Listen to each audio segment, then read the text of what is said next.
We've got a great night in store. We've got 5 pitches tonight, and these are people who have worked really hard to get this far. They should be very proud and terrified, basically. But good luck, everyone. Yeah, everyone gets 3 minutes, and it's a very strict 3 minutes. They've got to keep it tight. We've got a sniper up here after if they go over 3 minutes, just so you guys know. We're here today to talk about Animals Rock. At the heart of the project is a rock band of lovable misfits. Together they travel the world on their international tour in their magical Volkswagen tour bus. In each episode, it highlights a different animal in danger, for whom the band has to write and perform a new song by the end of the show at their next gig. But with a little help from their friends, including Jack Johnson, Phil Jamieson and Angus Stone, the rhythm, the melody, the instruments and the lyrics always finally manage to come together to create a new hit song, and by the end of the series, a great new music album. You guys have a great idea. Hitting in from the page. You need a writer now. What you need is somebody you can sit down and brainstorm and say, hey, let's do all these wild and wacky things and have fun with it. Really think you should think about you being a character on the bus, as Sam said. I would suggest thinking a little more about who those characters are, the animal characters, how they're Australian, how they represent what you're on about, and the connection between what they have to do every episode and saving the animals in the real world. Because I just think there's something to gel a little bit more there, but I think you did it really well. Thank you. Thank you. Great advice. An Archbishop and an ex-madam teamed up in Perth to form one of Australia's most unusual pastoral relationships. The Archbishop and Linda set up Linda's House of Hope, a haven of women coming out of prostitution, the first of its kind and the only one existing in Australia. They've helped hundreds of girls break free from the sex industry. Through the eyes of one who's been there, Linda has now reinvented and given new meaning to the label working girl.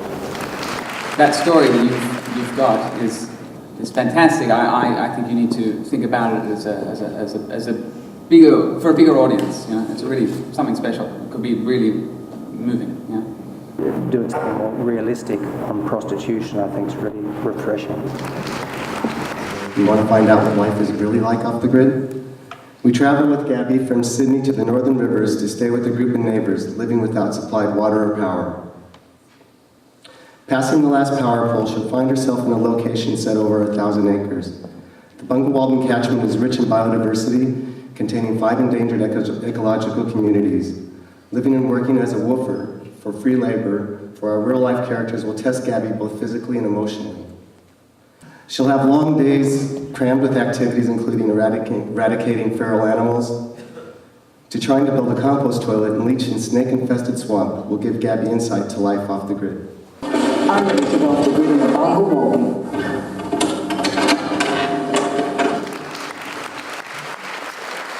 You don't need to sell us on the reason why this is a topical area. We need to feel the reason why we're going to enjoy this show. You know. This is relevant, I think, for all the pictures that are coming through. Narrative, story. But we, I guess, like all the ideas, certainly thought it was plugged right into what people think about and care about at the moment, and what's important. So we really thought that had some merit.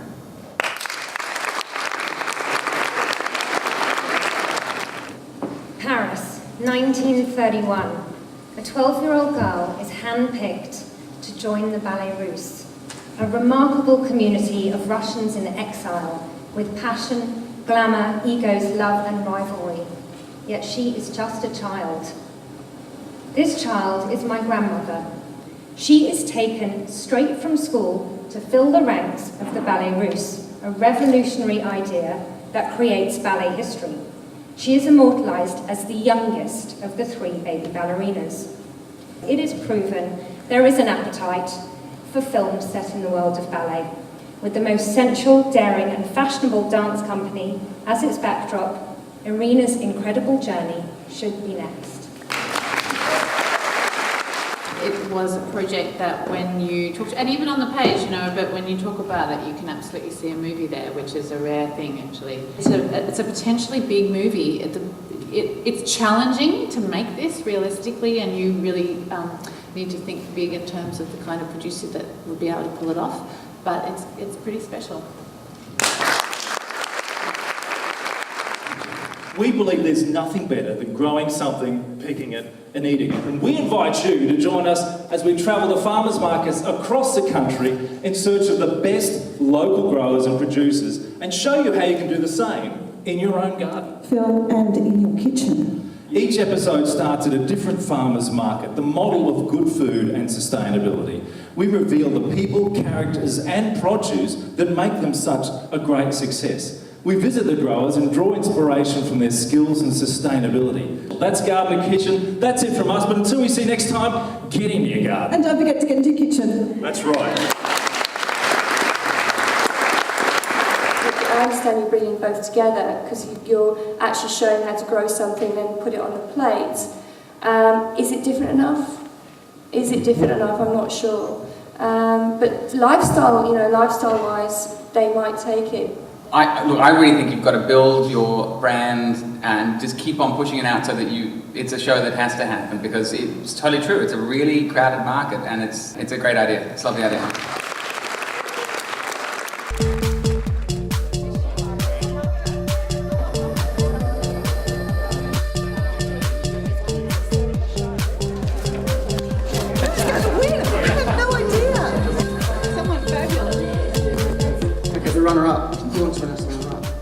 You announce the runner-up.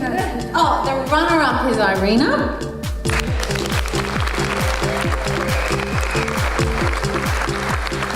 For a single page, we got the story from beginning to end. So nicely written. Now you've got to get the layers there and get really working and find yourself a good producer and writer.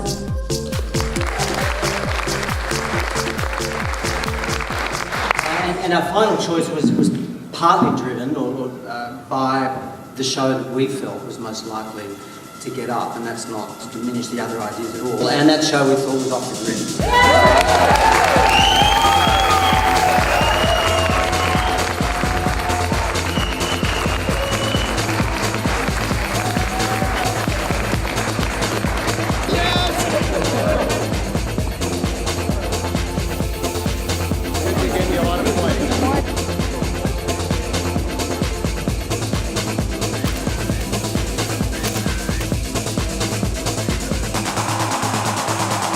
The one thing I was wanting to make sure is, and hoping that I could get out, was that I'm really passionate about this, and I think it's important. Even though there's a lot of sustainability things happening in media, online, talking about the state of the planet, obviously it's not enough because we're still having problems. We're still having net loss biodiversity in Australia. Statistics last year, 2010, we lost biodiversity in Australia, and that's what we want to stop. We want to see it turned in a different direction.